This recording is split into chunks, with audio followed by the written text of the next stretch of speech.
Hello and welcome to Elizabeth's Craft Room. Today we're going to make this cute little gift bag, all sparkly, with gold foil paper from Stampin Up, or cardstock from Stampin Up. We're going to use the mini treat bag thin-lit dies to make it, so I'll go ahead and bring my Big Shot in. Right, so this die actually comes in two pieces. Nice big click, that's completely normal in a Big Shot. Never worry if your Big Shot makes that noise. And just run that through.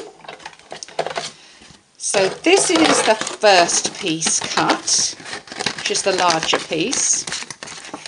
And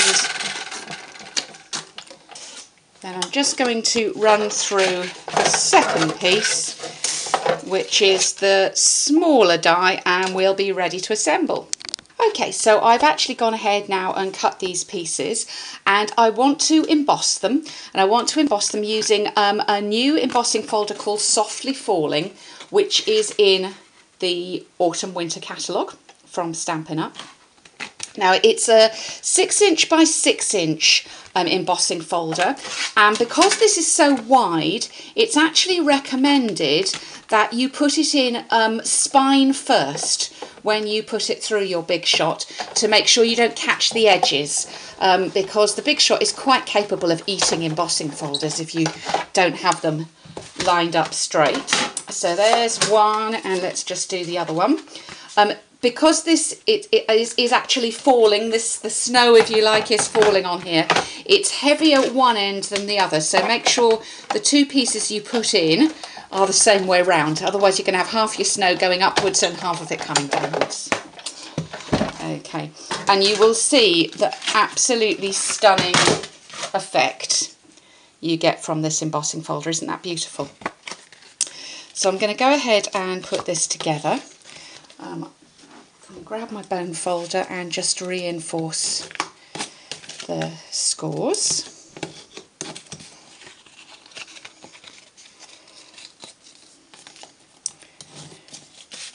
And then to stick this, I'm going to use the tear and tape from Stampin Up, which is fairly new to me, and I'm learning to absolutely love it.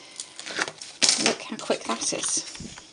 And it is great for boxes and 3D items, I find. I'm still using my Tombow for my cards, but it's nice and quick. So we do the side, then, whoops, and we do the middle.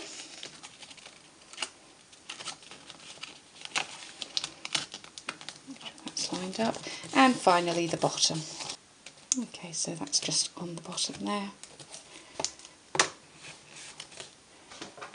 It's gone. Just take the backing off. I found the backing comes off nicely with the scissors, and fold that over. So now we're ready to do some decoration, and I'm going to use the banner triple punch to make some banners, and I'm using the Winter Wonderland designer series paper. There's a whole suite of goodies that go in here, and I've cut these the paper to 2 inches, some more of the foil to 1.5 inches, and the final piece of paper, oops, all the way back, too far back, the final piece of paper to 1 inch.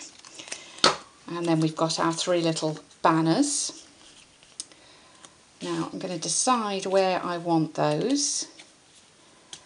So I'm just going to decide where I want those to go.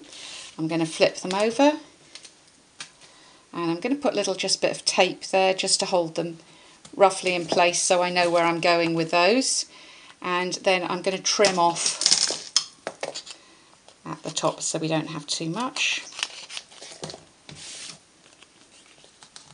And then I'm going to fold over, because these are going to fold inside the treat bag. And then I can put some tape there, and a little bit actually inside as well. Just take those backings off again.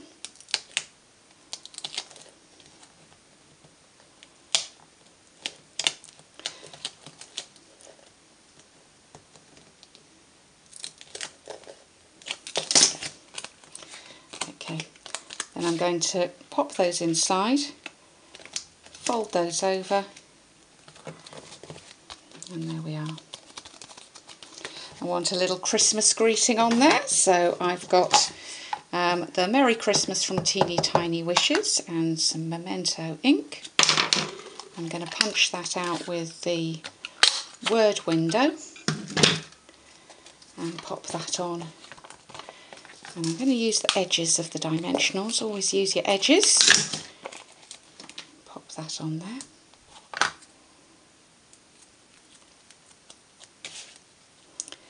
And I'm going to finish off with this beautiful cording trim, again from the new Stampin' Up catalogue. You get almost 23 metres of this on the trim, and I think it's £4.50. And it is just so lovely. You're going to want to tie all your Christmas presents with it as well. I'm going to do a little bow on there. Bows on camera, always tricky, but actually this is so easy to tie. How easy was that? There we go. Now the only thing I did differently on my original here was I actually took a piece of black cardstock and actually made myself a little serrated border and popped it in the top there. Can you see that? Because I decided I wanted a little bit more definition than the white that's on there. But you could do it either way, whichever you prefer. So I hope you've enjoyed your visit to Elizabeth's craft room today. I look forward to welcoming you back again soon.